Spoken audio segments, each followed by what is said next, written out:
बघताय काय बघताय काय बघताय काय कोण म्हणतो देणार नाही कोण म्हणतो देणार नाही त्याबद्दल माहिती सांगेन मी। छत्रपती शिवाजी महाराज चौक भिवंडीमध्ये आज आम्ही 20 जुलै 2026 ला एक सायलेंट प्रोटेस्ट ठेवलेला आहे सोनम वांगचुक सरांच्या समर्थनामध्ये। आणि दुसरी गोष्ट ही म्हणजे पहिली गोष्ट ही जे आम्ही प्रोटेस्ट ठेवलेला आहे तो आमचे नीटचे जे स्टुडंट्स आहेत ज्या लोकांनी आत्महत्या केली, आम्हाला सर्वांना असं वाटतं की ती आत्महत्या नाही, ती एक मर्डर आहे। कारण समजा आत्महत्या असली असती तर याच्यावरती काही ना काहीतरी कारवाई झाली असती। सरकार या गोष्टीवरती कारवाई करत नाहीये। आम्ही सरकारने हात जोडून पाया पडतो। आम्ही तुम्हाला रिक्वेस्ट करतो सर की जो पण जिम्मेदार व्यक्ती आहे तुम्ही आता तरी थांबा, आता तरी काहीतरी करा, आता तरी आम्हाला न्याय मिळवण्याचे प्रयत्न करा। अजून मी काय जास्त बोलणार नाही।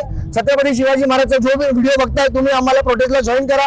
आम्हाला समजा न्याय मिळाला नाही तर आम्ही भूक हडतालही करू। मी तुमच्या पेजच्या माध्यमातून लोकांना सांगतो। जय हिंद, जय महाराष्ट्र।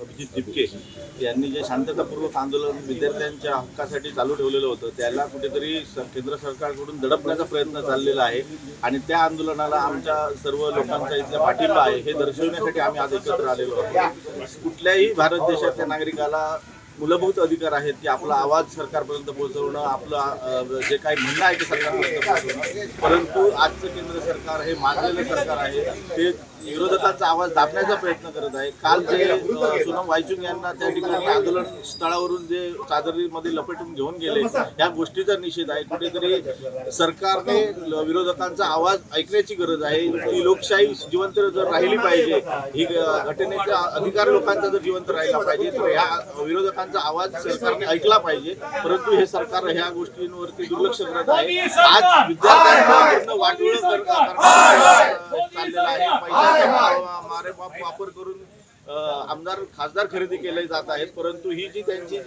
स्वतःची जी हुकुमशाही चालली आहे त्या गोष्टीचा निषेध व्यक्त करण्यासाठी आज आम्ही या ठिकाणी जमलेलो आहोत। मागणीसाठी वांगचुक यांनी आंदोलन सुरू केलं होतं, मात्र मोदी सरकारने त्यांना सुद्धा साधी भेट सुद्धा दिली आणि त्यांना उचलून घेऊन गेले।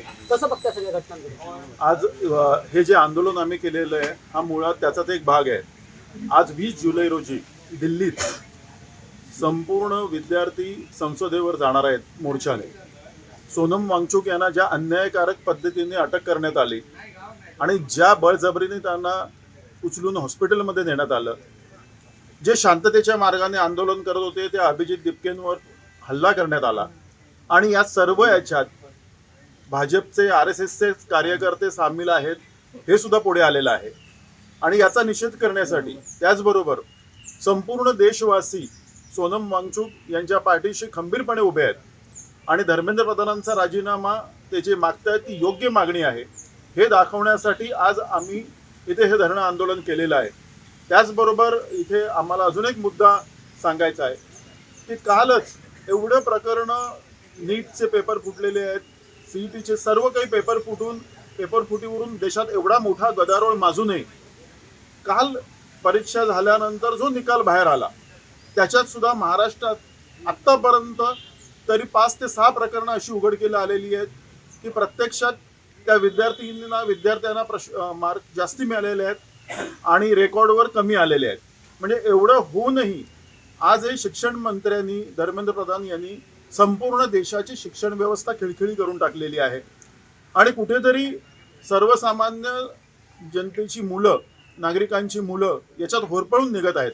या सर्वांना पाठिंबा देण्यासाठी आज आम्ही हे धरणं आंदोलन केलेलं आहे।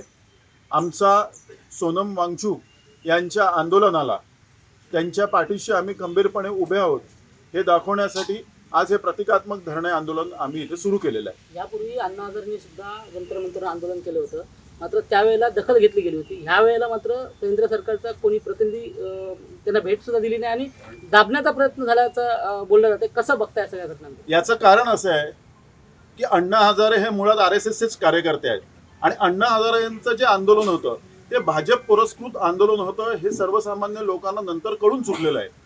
केवळ त्यावेळची काँग्रेसची सत्ता उलटवून टाकायची म्हणून अण्णा हजारेंच्या खांद्यावर बंदूक ठेवून भाजपच्या तत्कालीन नेत्यांनी ते सर्व आंदोलन घडवून आणलेलं होतं। लोकांच्या भावनेचा त्यांनी उपयोग करून घेतला आणि त्याच्यानंतर आजतागायत अण्णा हजारे हे नाव कुठेही राजकीय पटलावर आजपर्यंत आपल्याला दिसलं नाही. त्यांचा हेतूच त्यावेळी वाईट होता हे आता स्पष्ट झालेलं आहे.